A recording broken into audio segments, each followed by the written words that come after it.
Dulu pemimpin itu dihormati karena ditakut. Sekarang banyak pemimpin dibiarkan karena dianggap pasif. Dunia dunia berubah cepat, tapi cara memimpin masih banyak yang tertinggal di masa lalu. Di era kita, pemimpinan ini bukan soal kuasa, tapi soal kepercayaan. Rak, kamu sadar nggak sih sekarang itu pemimpin gak cukup cuma kasih perintah. Benar banget, kalau dulu pemimpin dihormati karena jabatan, sekarang orang lebih lihat karakter dan kepercayaan. Sekarang itu orang nggak mau lagi ikut pemimpin yang cuma ngomong doang. Mereka tuh lebih percaya yang beneran turun tangan, yang bisa jadikan contoh. Setuju, banyak pemimpin sama sekarang masih mikir kayak dulu, pengennya ditakuti, bukan dipercaya. Padahal yang dibutuhin itu pemimpin yang bikin orang berkembang, bukan ciut. Di kampus aja masih banyak yang model kepemimpinannya tuh kaku banget.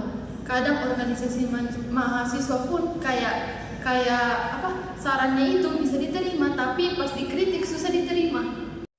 Aku pernah ngalamin tuh waktu aku kasih ide baru, malah dibilang anak baru jangan banyak gaya. Akhirnya ya orang-orang jadi apatis. Padahal kita itu bukan mau melawan otoritas, tapi pengen memimpin yang bisa didengerin. Gen Z itu nggak mudah untuk tunduk cuman karena umur atau jabatan.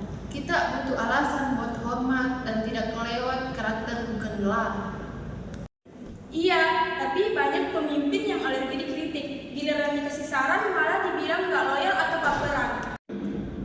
Klasik banget tuh, dibilang kita itu keluarga besar yang menjadi tolong loyalitasnya. Padahal maksudnya itu jangan banyak protes.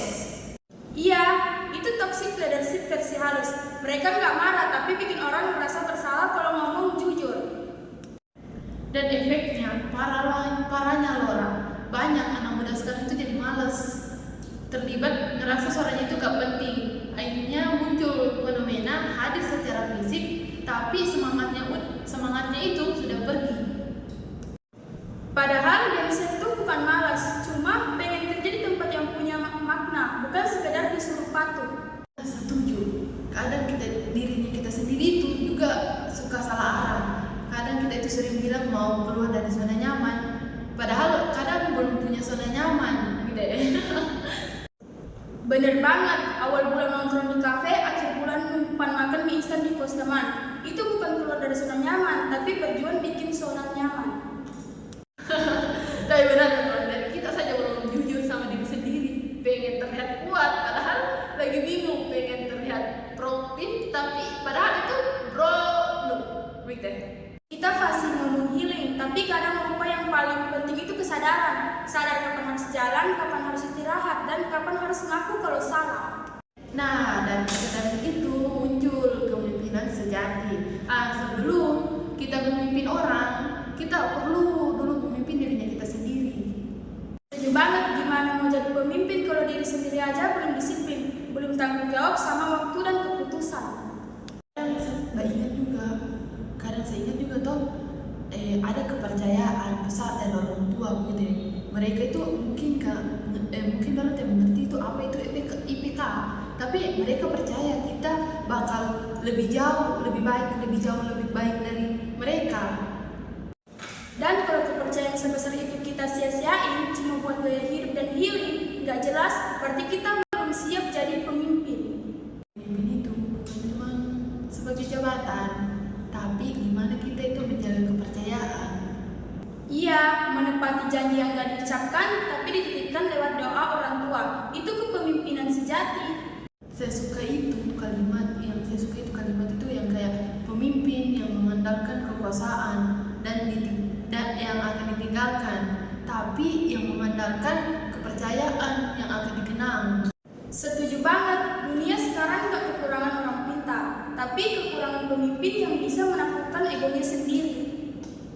Kalau kita bisa memimpin dirinya kita sendiri, mengatur waktu, jujur, disiplin, rendah hati, itu langkah pertama menuju kepemimpinan sejati.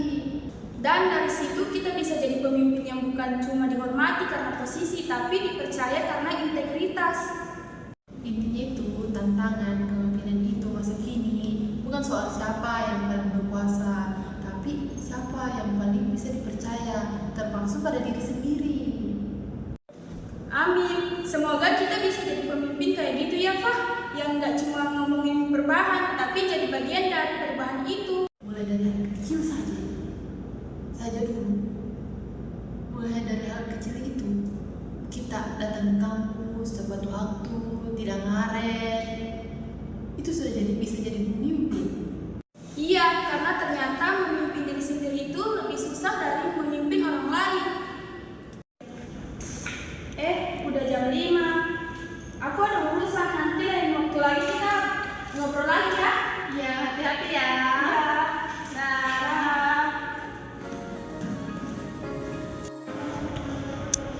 Menjadi pemimpin di masa kini bukan tentang siapa yang paling keras bicara, tapi siapa yang paling jujur pada dirinya sendiri. Dunia tidak kekurangan pemimpin yang cerdas, tapi membutuhkan lebih banyak pemimpin yang berkarakter.